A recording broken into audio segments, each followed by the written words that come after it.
모든 권세와 영광이 아버지께만 있습니다. 우리 귀한 주기도 문성으로 함께 은혜를 나누어 주시고 하나님께 영광 돌려드린 우리 할렐루야 찬양대 감사합니다. 사랑하는 성도 여러분, 지난 한 주간 평안하셨습니까? 추석 명절은 잘 보내시고 오셨습니까? 오랜만에 연휴를 보내시고 오셔서 그런지 여러분의 얼굴에 생기가 있으신 것 같습니다. 혹시 이 추석 명절 때문에 우리 음식하고 또 집안일 하느라고 굉장히 좀 심신이 지치신 우리 주부님들도 오늘 이 시간 하나님께서 여러분의 마음에 참된 기쁨과 평안으로 회복시켜 주시는 귀한 은혜 주실 줄로 믿습니다. 사람들이 추석 연휴를 기다리는 많은 이유가 있습니다. 오랜만에 고향도 방문하고 또 부모님이나 일가 친척들을 만나는 기쁨도 있지만 사실은 늘 얽매여 있던 정한 시간에 일어나야 되고 출근해야 되고 마치 다람쥐가 쳇바퀴를 돌아가듯이 늘 얽매여 있는 그런 일상에서부터 조금 자유를 누릴 수 있다는 것이 연휴를 기다리는 많은 사람들의 바람인 것 같습니다. 밤에 자기 전에 이 알람을 딱 끄는 그 순간에 어떤 그 짜릿한 어떤 기쁨, 아침에 일어날 시간에 일어나지 않고 계속 늦잠을 잘 때 느끼는 그 꿀 같은 달콤함, 아마 이런 것들이 이 연휴를, 명절을 기다리는 우리들의 마음이 아닌가 그런 생각을 하게 됩니다. 이번 명절은 수, 목, 금 이렇게 3일 연휴에다가 토요일, 주일이 끼어 있어서 한 5일 정도, 또 더 많게는 한 열흘 정도 이렇게 연휴를 보내셨다 이런 얘기를 제가 듣고 있는데 오늘이 마지막 날입니다. 오늘은 연휴 끝날이 아니라 오늘은 거룩한 날이고 영광스러운 주의 날이고 하나님을 예배하는 날인 줄로 믿습니다. 연휴가 끝나니까 좀 마음이 섭섭하시죠? 걱정하지 마십시오. 10월 달에 10월 3일 개천절이 공휴일입니다. 올해부터 10월 9일 한글날이 다시 공휴일로 지정이 되어서 10월 9일에도 쉴 수 있습니다. 연휴가 끝났다고 너무 아쉬워하지 마시고 10월 달을 기대해 주시기를 바랍니다. 여러분, 우리 인간은 이렇게 뭔가 얽매여 있는 데서부터 좀 자유를 누리는 것, 이거 너무 좋아합니다. 왜냐하면 하나님이 인간을 창조하실 때 자유의지라고 하는 것을 우리에게 주셨기 때문에 그렇습니다. 그래서 자유가 속박을 받는 것, 내 자유가 누구에게 간섭을 받고 빼앗기는 것을 사람들은 견딜 수 없어 합니다. 여러분, 그러나 우리가 잘 생각해 보시면 하나님은 우리를 자유로운 영혼으로 창조하셨지만 우리 인간이 죄를 지음으로 말미암아 죄와 사망이 우리에게 왕노릇하게 되었다는 것입니다. 사람들이 자유를 부르짖고 있지만 실제로는 이 죄라고 하는 것에 종노릇하고 있는 것이 우리들의 현실입니다. 많은 사람들이 나는 자유인이다. 나는 내가 하고 싶을 때 하고 하기 싫을 때 하지 않고 자고 싶을 때 자고 일어나고 싶을 때 일어나고 먹고 싶을 때 먹는다. 그렇게 얘기하지만 실제로 수많은 죄악의 굴레 속에 우리의 자유를 빼앗기고 창살 없는 감옥 속에 우리가 살아가고 있다는 사실을 여러분 오늘 아셔야 됩니다. 오늘 저는 우리가 함께 읽은 이 본문의 말씀을 가지고 자유라고 하는 주제를 가지고 함께 말씀의 은혜를 좀 나누어 보려고 합니다. 오늘 본문을 좀 다른 각도로 생각해 볼 수 있지만 저는 자유라고 하는 그런 주제를 가지고 본문에 있는 내용들을 여러분들과 함께 좀 정리하고 하나님의 은혜를 나누기를 바랍니다. 여러분, 오늘 본문을 다시 한번 보십시오. 오늘 본문에 보면 겉으로 볼 때에는 자유를 빼앗겨 버린 사람처럼 보이는 사람과 마음껏 자기가 하고 싶은 대로 자유를 누리는 사람이 나오지만 실제로 가만히 살펴보면 오히려 반대가 되는 사람들이 있습니다.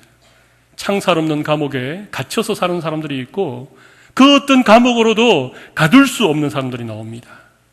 여러분, 창살 없는 감옥 속에 갇혀 사는 사람들은 누굽니까?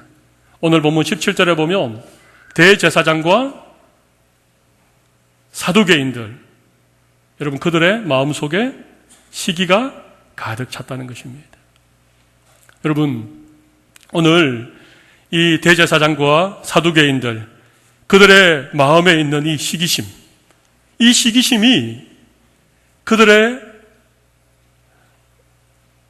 판단력을 흐리게 하고 그 시기 질투 때문에 아무런 죄도 없는 사도들을 잡아다가 옥에 가두기도 하고 그들을 위협하기도 하고 심지어 그들을 없이하고자 하는, 그들을 죽이려고 하는 그런 마음을 먹게 했다는 것입니다.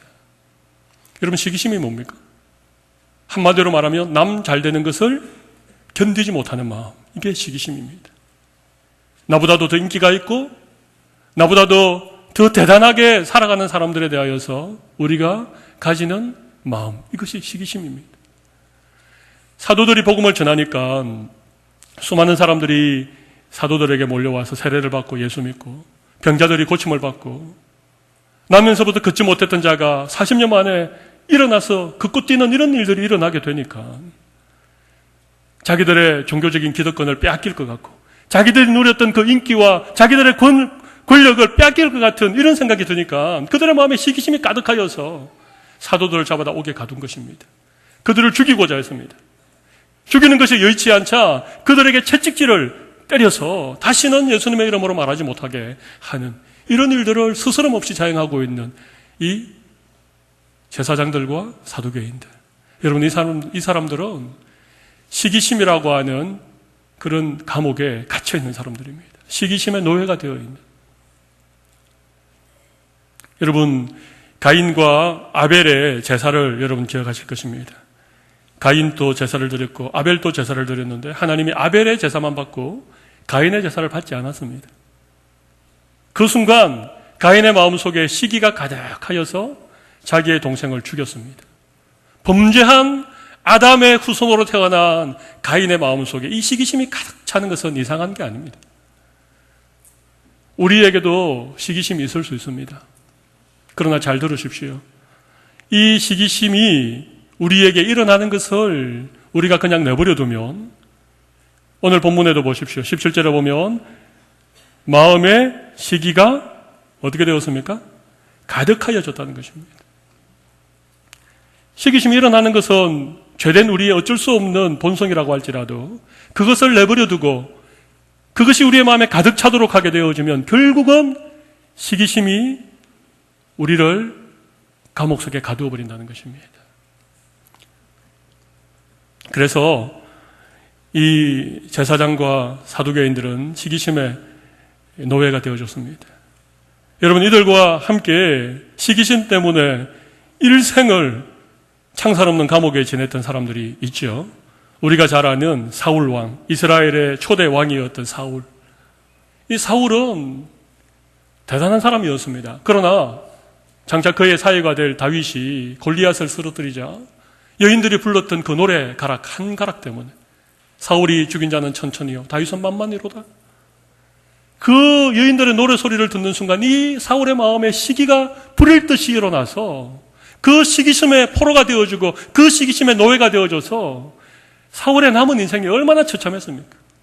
계속해서 다윗을 죽이려고 혈안이 되어줘서. 여러분, 사울은 시기심의 노예가 된 대표적인 사람입니다. 여러분들에게는 그런 마음이 없는지 모르겠습니다. 시기하고 질투하고 남들 잘 되는 거 보면 배 아프고 그래서 그런 것들 때문에 견딜 수 없는 마음이 부글부글 그냥 끓어오르는 여러분, 이런 마음을 가지고 살아가면 여러분은 결코 자유인이 아닙니다.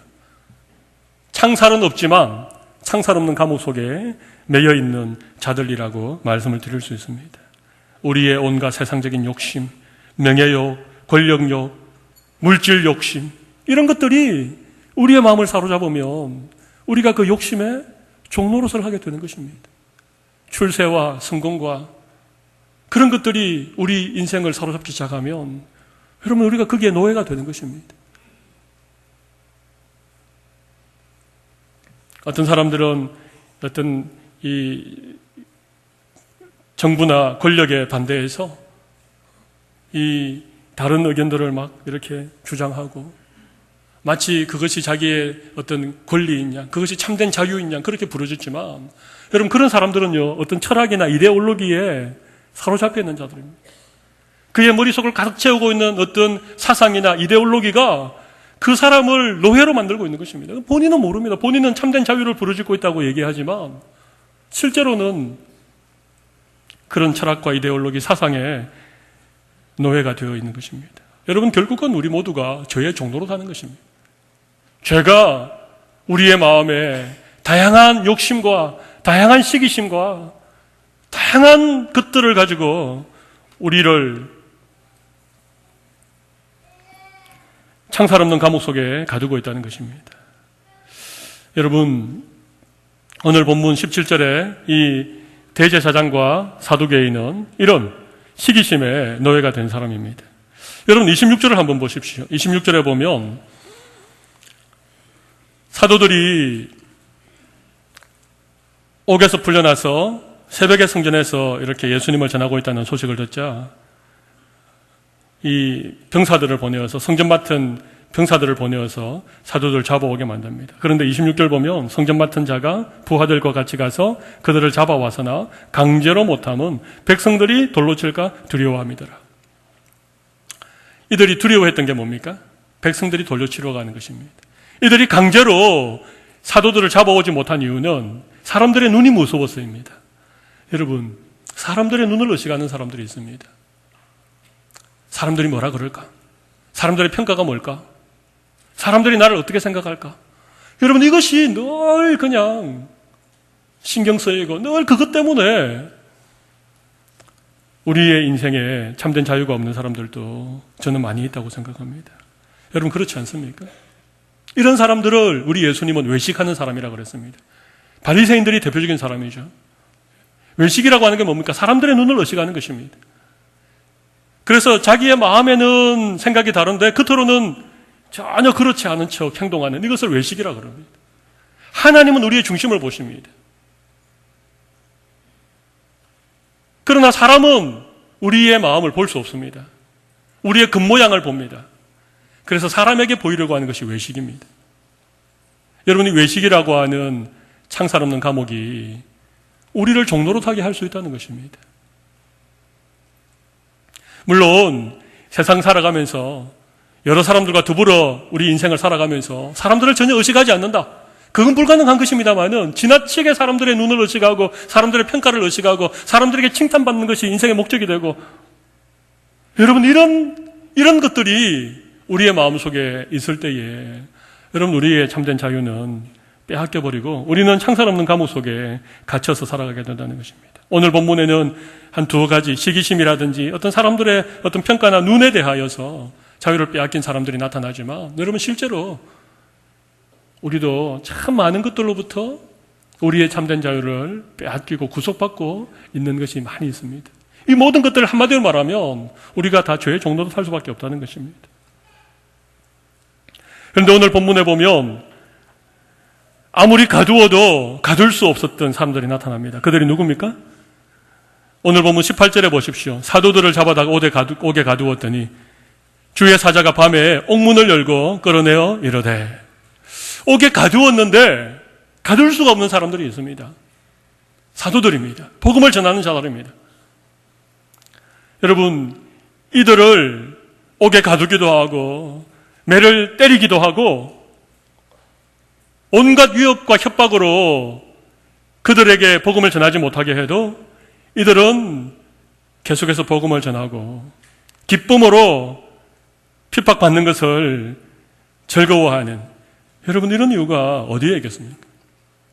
우리가 잘 아는 사도 바울 같은 경우는 고린도후서 11장 23절 이하에 보면 옥에 갇히기도 하고 매도 수없이 맞고 여러 번 죽을 뻔하였다, 그렇게 얘기하고 있습니다. 40에 하나 감한매를 5번 맞고 3번은 태장으로 맞고 1번은 돌로 침을 당하고 3번 파송하는데 지내고 줄이고 자지 못하고 목마르고 춥고 굶고 헐벗고 온갖 고난을 당했지만 그것에 얽매이지 않고 그는 계속해서 복음을 전하는 그런 삶을 살았던 사도 바울. 여러분, 이 사도 바울이 어떤 것으로도 가둘 수 없는 대표적인 사람 아니겠습니까? 이런 사람이 있는 것입니다. 옥에 가두고 때리고 고문을 하고 죽인다고 위협을 하고 태장을 치고 채찍질을 하고 이래도 결단코 그의 가슴 속에 있는 그 어떤 자유와 그의 인생의 길을 막을 수 없는, 결단코 감옥에 가둘 수 없는 사람들이 있다는 것입니다. 이 사람들이 오늘 본문에 나타난 사도들입니다. 왜 이 사람들은 감옥에 가둘 수 없을까요? 오늘 본문에 한 두 가지 이유가 나타납니다. 하나는 그들에게는 분명한 사명이 있었기 때문에 그렇습니다. 옥에 갇힌 것을 성령께서 문을 열고 그들을 풀어내셔서 다시 성전에 가서 가르쳐라. 그러니까 이 사도들이 밤새 옥에 갇혀 있다가 새벽녘에 풀려났는데 그 길로 바로 성전으로 달려가서 새벽에 복음을 전합니다. 복음 전하면 또 붙잡히고 또 감옥에 갇히고 또 채찍질 당할 것을 알고 있으면서도 그들이 새벽에 성전으로 달려가서 주의 복음을 전한 이유가 뭡니까? 그들에게는 뜨거운 사명이 있었기 때문에 그렇습니다. 주 예수님께 받은 사명, 땅끝까지 이르러 내 증인이 되리라고 하는 그 주님의 명령, 이 사명이 있었기 때문에 이 사명을 가지고 나아가는 그들의 길을 막을 수 있는 것은 아무것도 없었던 것입니다. 사랑하는 성도 여러분, 우리 인생의 사명이 뭡니까? 오늘 이 자리에 세배하는 여러분들의 삶의 목적이 무엇입니까? 그것이 분명합니까? 흔들리지 않습니까? 그 누가 뭐라 그래도 내가 붙들고 있는 사명만큼은 절대로 양보할 수 없고 절대로 포기할 수 없고, 여러분 그런 게 우리의 인생에 있어야 됩니다. 사명이 분명하면 중간에 포기하지 않습니다. 우리 인생의 목적이 선명하면 어려움이 있어도 돌아가거나 다른 생각을 품지 않습니다. 우리의 인생의 사명이 불분명하니까. 여러분, 출세와 성공이 여러분의 인생의 목적이십니까? 그거 아닙니다. 그냥 행복하게 잘 사는 게 여러분의 인생의 목적이, 그것도 아닙니다. 죄와 사망의 몸에서 우리를 구원해 주신, 친히 이 땅에 오셔서 하나님이신 예수님이 인간의 몸을 입고 십자가에 달리셔서 온갖 고통을 다 당하고 살찌고 피 흘려 주시면서 우리를 구원해 주신 목적이 있습니다. 우리의 인생에는 분명한 목적과 사명이 있습니다. 그걸 오늘 깨달으시기 바랍니다. 여러분, 그게 뭡니까? 하나님의 영광을 위해 사는 것입니다. 주님의 복음을 전하면서 사는 것입니다. 나로 말미암아 한 영혼이라도 예수 믿고 구원받게 하는 것, 이것이 우리의 평생의 사명입니다. 이것을 생명처럼 붙들면 우리가 가지고 있는 자유를 그 누구도 빼앗을 수 없습니다. 여러분의 인생의 목적을 분명하게 하십시오. 아직도 내가 왜 살아야 되는지, 내 삶의 목적이 무엇인지, 내 인생에 하나님이 주신 사명이 무엇인지 모르시겠거든 하나님 앞에 기도하십시오. 하나님, 제가 사명 따라 살게 해주십시오. 사명을 자각하는 순간 여러분을 얽매고 있는 모든 창살 없는 감옥으로부터 자유하게 될 것을 믿습니다. 사명이 목숨보다 중요합니다.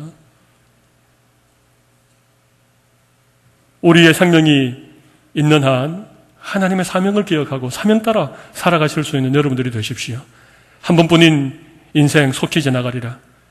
그리스도와 복음을 위한 일만이 영원하리라. 살아서는 충성, 죽어서는 영광. 우리 가끔씩 외치는 구호 아닙니까? 여러분, 이 구호 속에 우리의 진정한 삶의 목적과 사명이 있다는 것을 기억하십시오. 사도들은요, 사명이 분명했기 때문에 그들을 가둘 수 없었습니다. 그들을 채찍질하고 그들을 죽이고자 살기등등하게 위협해도 그들은 첫 새벽에 성전에 나가서 다시 예수님의 이름을 전하고 있는 이런 모습들을 보게 되어집니다. 또 한 가지가 있습니다. 오늘 본문 29절을 보시면 우리 29절을 같이 한번 읽어보겠습니다. 베드로와 사도들이 대답하여 이르되 사람보다 하나님께 순종하는 것이 마땅하네. 바로 이것 때문에 그렇습니다. 사도들에게는요, 사람의 말을 듣는 것보다 하나님의 말씀에 순종하는 것이 더 중요하다는 것을 알고 있었습니다. 그래서 사람들의 말에 흔들리지 않았습니다. 사람들의 위협에 굴하지 않았습니다. 왜? 하나님의 말씀 순종하는 것이 더 중요하니까. 여러분, 하나님의 말씀 순종하면 당장에는 어려움이 있을 것 같지요. 사람들의 말을 듣는 것이 더 유익할 것 같고 사람들의 말이 더 지혜롭고 인생을 성공으로 이끌어줄 것 같은 그런 어떤 솔깃솔깃함이 있지요. 여러분, 그러나 사람의 말이 아닌 하나님의 말에 순종하면 결국은 하나님께서 우리의 삶을 책임져 주십니다. 하나님의 말씀에 순종해 보십시오. 하나님은 우리를 가장 잘 아시고 우리를 누구보다도 사랑하시고 우리에게 가장 필요한 것을 주시는 분이 누구십니까? 그렇습니다. 하나님이십니다. 그래서 하나님의 말씀에 순종하면 반드시 잘 됩니다. 안 될 것 같아도 잘 됩니다. 당장 눈앞에 잘 될 것 같아서 사람들의 말을 따라가면 여러분 그것은 결국 인생이 멸망의 길로 나아가는 것입니다. 그걸 아셔야 됩니다. 아주 선명한 하나님의 말씀에는 무조건 순종하십시오. 뭐 두 번 생각 안 해도 이건 사람의 말 듣는 것보다 하나님의 말씀 듣는 게 훨씬 옳다라고 여러분들에게 선명하게 생각되어지는 거 있으시죠? 그런 건 두 번 생각도 하지 마시고 하나님 말씀 순종하십시오. 주일날 교회 와서 예배 드리는 것과 주일날 어디 다른 데 놀러 가는 것, 여러분 그런 거 가지고는 고민하지 마십시오. 전혀 고민 안 해도 되는 것입니다. 너무나도 선명한 하나님의 말씀 아닙니까? 그런데 우리가 약간 헷갈리는 게 있죠. 하나님의 말씀이 뭔가, 하나님 뜻이 뭔가 이렇게 헷갈릴 때 있으시죠? 그러실 때에는 여러분 꼭 기도하십시오. 여러분의 어떤 판단이나 여러분의 경험이나 여러분의 생각에 의존하지 마시고 좀 헷갈릴 때에 이게 사람의 뜻인지 하나님의 뜻인지 어떻게 하는 것이 더 하나님 기뻐하시는 일인지 좀 헷갈릴 때, 그럴 때에는 여러분이 당장 결정하지 마시고 어떻게 하라고요? 기도하십시오. 하나님의 뜻을 구하십시오. 하나님의 말씀에 순종할 수 있는 용기를 달라고 기도하십시오. 그러면 하나님의 말씀에 순종할 수 있습니다. 여러분 하나님 말씀 순종하면 반드시 우리에게 하나님께서 은혜를 주십니다. 우리의 모든 삶을 잘되게 하십니다. 성공적인 인생을 살아가게 하실 줄로 믿습니다. 많은 사람들이 자유에 대해 착각하는 게 있습니다. 하나님으로부터 벗어나서 자기 마음대로 사는 것을 자유라고 생각합니다. 하나님께 복종하는 것을 자유가 빼앗겼다고 생각합니다. 여러분 과연 그렇습니까? 잘 생각해 보십시오. 죄를 짓는 것이 자유입니까? 죄를 안 짓는 것이 자유입니까? 죄를 안 짓는 것이 자유입니다. 근데 사람들은 착각을 하는 것입니다. 마음대로 좀 타락도 해보고 남들이 안 가는 데도 가보고 죄의 달콤한 유혹에도 내 마음대로 한번 빠져보고, 여러분 이걸 자유로 생각하는데 그건 자유가 아니고 방종입니다. 그건 타락입니다. 그건 자유가 아닙니다.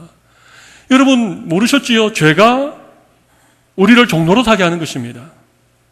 그래서 자꾸 우리를 시기심을 주고 질투심을 두고 비교의식을 주고 남들보다 더 성공하고 싶은 욕망을 주고, 이런 어떤 우리의 죄성을 통해서 우리를 자꾸 죄짓게 하는 것이, 여러분 그게 자유가 아닙니다.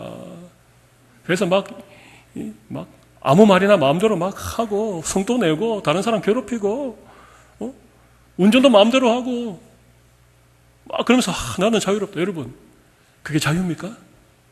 그게 자유가 아닙니다. 죄의 종로로 사고 있는 것입니다. 여러분 진정한 자유는 죄를 짓지 않을 수 있는 자유, 이것이 진짜 자유인 줄로 믿으시기 바랍니다. 그건요 우리의 힘으로는 안 됩니다. 하나님의 말씀에 순종할 때 우리가 죄를 짓지 않고 죄에서부터 자유할 수 있는 것입니다. 오늘 이 놀라운 하나님의 은혜가 우리 모두에게 넘치기를 바랍니다. 여러분 오늘 본문에 보면 자유를 누릴 수 있는 4가지 단계가 있습니다. 자유를 누릴 수 있는 4가지 단계, 제가 이걸 좀 설명드리겠습니다. 우리 오늘 본문은 아니지만 본문 바로 뒤에 보면 31절, 32절 말씀이 있는데 우리 사도행전 5장 31절, 32절 2절 말씀을 같이 한번 읽어보도록 하겠습니다. 이스라엘에게 회개함과 죄사함을 주시려고 그를 오른손으로 높이사 임금과 구주로 삼으셨느니라. 우리는 이 일의 증인이요 하나님이 자기에게 순종하는 사람들에게 주신 성령도 그러하니라 하더라. 여러분 여기 보시면 너희가 나무에 달아 죽인 예수를 우리 조상의 하나님이 살리셨다. 예수님이 십자가에 달려 죽으시고 다시 살아나셨다는 것입니다. 그런데 이렇게 하신 이유가 31절에 보십시오. 이스라엘에게 회개함과 제사함을 주시기 위함이었다는 것입니다. 여기 이스라엘에게 회개함과 제사함을 주셨다는 말은 영적 이스라엘인 우리에게 주셨다는 말과 똑같은 의미입니다.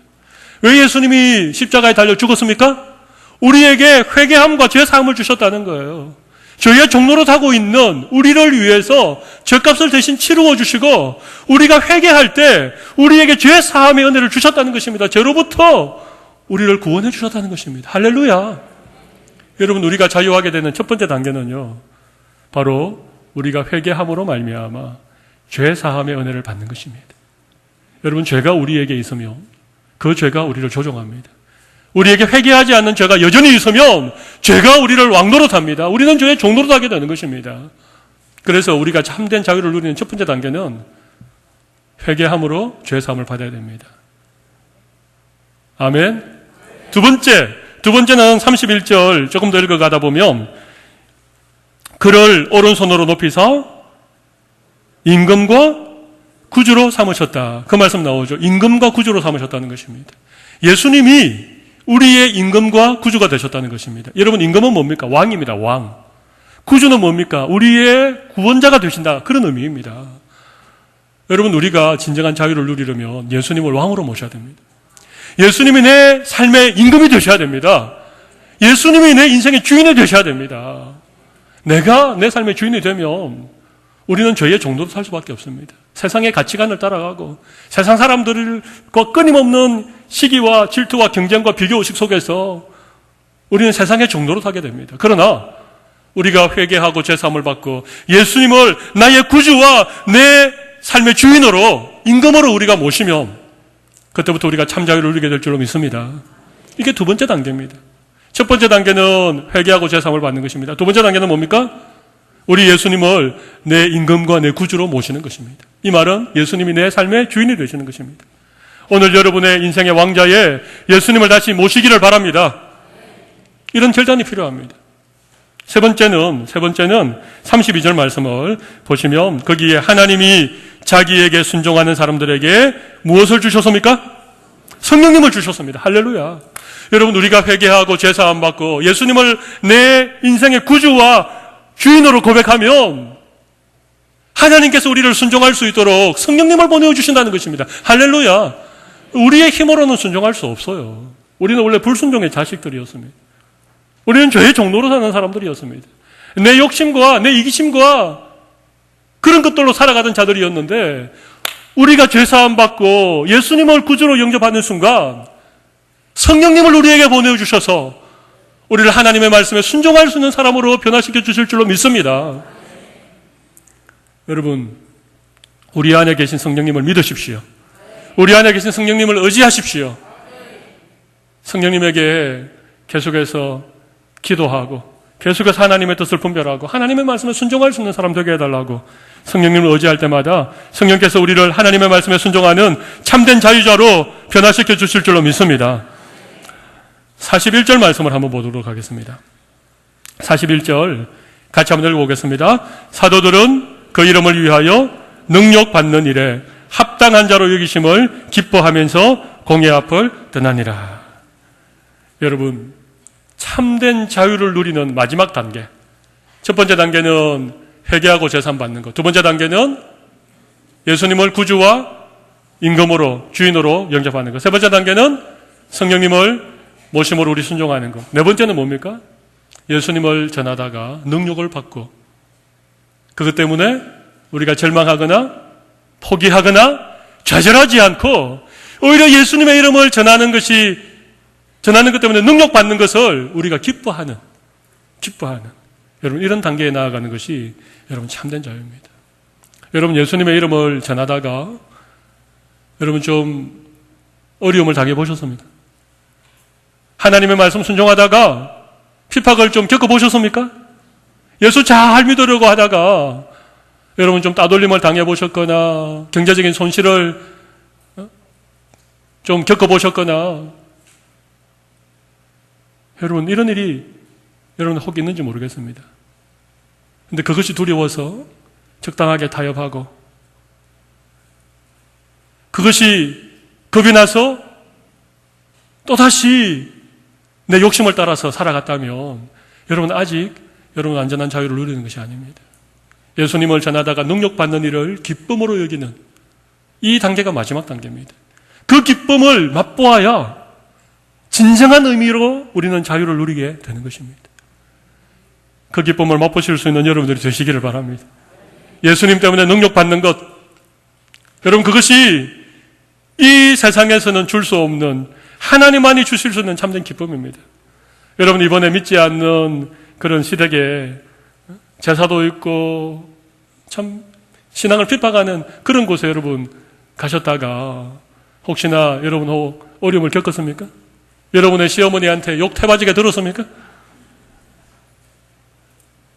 여러분 그럴 때 여러분 억울하고 원통하고 분합니까? 아니면 그런 욕을 들으면서도 내가 믿음을 지키고 예수 믿는 것 때문에 내 마음에 기쁨이 있었습니까? 만약에 기쁨이 있었다면 여러분 그것이 참된 기쁨이고 그것이 여러분에게 하나님이 주시는 은혜요 선물인 줄로 믿습니다. 네 번째 단계가 바로 예수님의 이름 때문에 능력받는 것을 기뻐하는 것입니다. 여러분 이런 단계까지 여러분 꼭 가시기를 바랍니다. 여러분 우리가 참된 자유를 누리고 있는 증거가 있습니다. 내가 창살 없는 감옥에 갇혀서 살고 있는가? 아니면 아무 감옥에도 가둘 수 없는 참된 자유를 내가 누리고 살고 있는가를 진단해 볼 수 있는 두 가지 방법이 있는데 하나는 당당함입니다. 당당함. 뭐라고요? 당당함입니다. 사람들 앞에 주눅들지 않습니다. 나를 가두고 나를 위협하고 나를 협박해도 나보다 더 대단하고 더 가진 것이 많은 사람 앞에서도 우리가 주눅들지 않고 당당한 거 할 말하고 어깨 쫙 펴고 당당하게 살아갈 수 있는 여러분 이거 여러분은 하나님이 주신 자유를 누리고 있는 증거입니다. 두 번째는 방금 말씀드렸던 기쁨입니다. 기쁨. 여러분 기쁨입니다. 예수 믿는 것이 기쁘고 하나님의 자녀된 것이 기쁘고 예수님을 전하다가 욕먹는 것이 기쁘고 예수님의 이름 때문에 손해보는 것 그것이 손해라고 생각되지 않고 하나님 나라에 영원한 것을 쌓아가는 것임을 깨닫고 우리의 마음에 말할 수 없는 기쁨을 누리게 되는 이게 여러분 우리가 복음 안에서 주님 안에서 참된 자유를 누리는 증거입니다. 여러분에게는 당당함과 기쁨이 있으십니까? 있으시면 아멘 하십시오. 있으십니까? 예. 솔직해서 좋으십니다. 예. 없는 분들이 아멘 이렇게 안 하셔서 참 좋으신데 여러분 이 기쁨을 꼭 맛보십시오. 이것이 여러분 신앙생활하는 이유입니다. 험한 세상에서 서로 속고 속이고 시기하고 질투하고 끊임없는 경쟁과 비교 속에서 아둥바둥 살아가는 이 세상 속에서 하나님이 예수 믿는 우리들에게 주신 진정한 은혜와 진정한 복이 무엇인가? 우리 주님 때문에 당당하고 우리 주님 때문에 기뻐하면서 살아가는 것입니다. 오늘의 놀라운 기쁨이 예수 믿는 우리 모두에게 넘치시기를 바랍니다. 여러분 참된 자유에 대해서 제가 말씀드렸습니다. 그 누구도 가둘 수 없는 참된 자유를 누리고 살아가는 사도들처럼 우리의 신앙의 선배들처럼 오늘 우리도 예전보다가는 핍박이나 예전보다가는 고난은 덜 할지라도 끊임없는 유혹과 끊임없는 이 달콤함으로 우리의 자유를 빼앗으려고 우리에게 시시각각 다가오는 이런 어떤 죄와 사탄의 권세 앞에서 우리가 예수님 때문에 당당하고 우리 예수님 때문에 능력받는 것을 기뻐하는 이 참된 자유를 누리시는 주의 은혜가 예배하는 우리 모든 성도들의 삶 가운데 넘치기를 소원합니다. 우리 이 시간 가슴에 손을 올리십시오. 함께 기도하도록 하겠습니다. 여러분 나는 어떤 사람인지를 잘 생각해 보십시오. 나는 창살 없는 감옥에 종로로 타고 있는 사람인지 아니면 주님이 주시는 참된 기쁨과 자유를 누리고 있는 사람인지 아마 가장 잘 아는 사람은 여러분 자신일 것입니다. 가슴에 손을 올리고 만약 여러분들이 세상의 종로로 타고 죄의 종로로 됐다면 여러분 오늘 우리 주님 앞에 회개하고 죄사함을 받으십시오. 사명을 깨달으시기를 바랍니다. 사람의 말 듣는 것보다도 하나님 말씀 순종하는 것을 더 기뻐하십시오. 성령님을 우리 마음에 모시고 성령님께 끊임없이 순종하는 그런 삶을 살아가십시오. 예수님 이름 때문에 능력받는 것을 기뻐해 보십시오. 그럴 때에 하나님께서 우리에게 참된 자유를 누릴 수 있는 귀한 은혜를 주실 것입니다. 우리 이런 기도의 제목들 가지고 이 시간 한번 통성으로 기도하며 나아가도록 하겠습니다. 다 같이 기도하겠습니다. 살아계신 하나님 아버지, 오늘 저희들에게 하나님의 말씀으로 도전하여 주신 것을 감사합니다. 참된 자유가 참된 기쁨이 없는 세상을 저희들이 살아가고 있습니다. 무한 경쟁 시대 속에서 시기하고 질투하고 끊임없이 경쟁하고 끊임없이 비교하면서 그렇게 우리는 살아가고 있습니다. 하루하루 불안하게 아무런 기쁨도 만족도 감사도 없는 인생을 살아가고 있습니다. 하나님, 그러나 사도들은 예수님을 전하다가 옥에 갇히기도 하고 채찍질 당하기도 하고 수많은 핍박과 고난 앞에서도 그들은 참된 기쁨과 자유를 가지고 살아가는 자들이었습니다. 하나님 아버지, 오늘 우리들에게 놀라운 은혜를 베풀어 주시기를 간절히 원합니다. 하나님이 오늘 예배하며 하나님의 말씀으로 결단하는 주의 백성들의 심령에 주님이 놀라운 은혜를 주오셔서 우리 모두 참된 자유와 기쁨을 누리고 이 세상이 도무지 감당할 수 없는 믿음의 사람들로 당당히 승리할 수 있도록 은혜를 도와여 주시기를 간절히 원합니다. 살아계신 하나님 아버지, 오늘 이 귀한 날, 복된 날, 하나님을 예배하면서 말씀의 귀한 은혜와 도전을 받게 하신 것을 참으로 감사합니다. 수많은 사람들이 창살 없는 감옥에 스스로를 가두고 죄의 종로로 타고 있습니다. 욕심에 이끌려서 시기와 질투심 때문에 끊임없는 경쟁과 비교 속에서 참된 평안도 없고 참된 기쁨도 없고 그렇게 인생을 살아가고 있는 수많은 사람들이 있는 가운데 우리를 구원해 주시고 우리에게 참된 자유를 주시고 주님만이 주실 수 있는 기쁨을 누리고 살아가게 하신 것 감사를 드립니다. 하나님 아버지, 오늘 우리의 모든 죄로부터 사함받게 하여 주시고 예수 그리스도를 구주와 내 인생의 주인으로 영접하게 하여 주시고 순종할 수 있는 성령님의 도우심을 힘입어 참된 기쁨과 자유를 누리는 주의 백성들을 삼아 주시기를 간절히 원합니다. 그래서 우리에게 늘 감사가 있고 늘 찬송이 있고 그 어떤 상황 속에서도 우리 주님 때문에 기뻐할 수 있는 이 놀라운 은혜가 오늘 예배하는 무심령들 속에 차고 넘치게 하여 주시옵소서. 할렐루야. 존귀하신 예수님 이름으로 기도드리옵나이다. 아멘.